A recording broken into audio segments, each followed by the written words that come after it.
A vegetarian diet is a way of eating that does not include meat such as beef, pork, chicken, or fish. Instead of meat, vegetarians eat mostly plant-based foods like fruits, vegetables, grains, nuts, seeds, and legumes such as beans and lentils. These foods provide important nutrients like vitamins, minerals, fiber, and energy na kailangan sa atong lawas to stay healthy. Many people choose to follow a vegetarian diet for different reasons. Some do it for health benefits, such as reducing the risk of health disease and maintaining a healthy weight.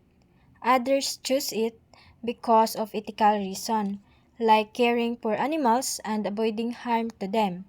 Some people follow a vegetarian diet to help protect the environment. Since plant-based diets usually use fewer natural resources, religious and cultural beliefs can also influence a person's decision to become a vegetarian.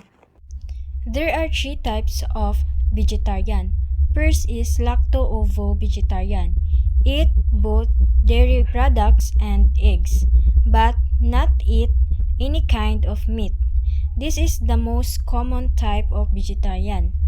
Dairy and eggs help provide proteins, calciums, vitamins that support strong bones and muscles.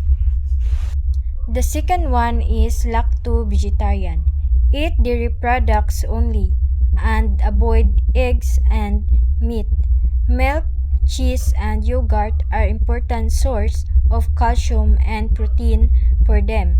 So they must make sure to include enough of these foods in their meals. The last one is ovo-vegetarian.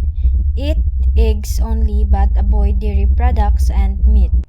Eggs are a good source of protein and nutrients, but ovo-vegetarian needs to eat a variety of plants foods to maintain a balanced diet.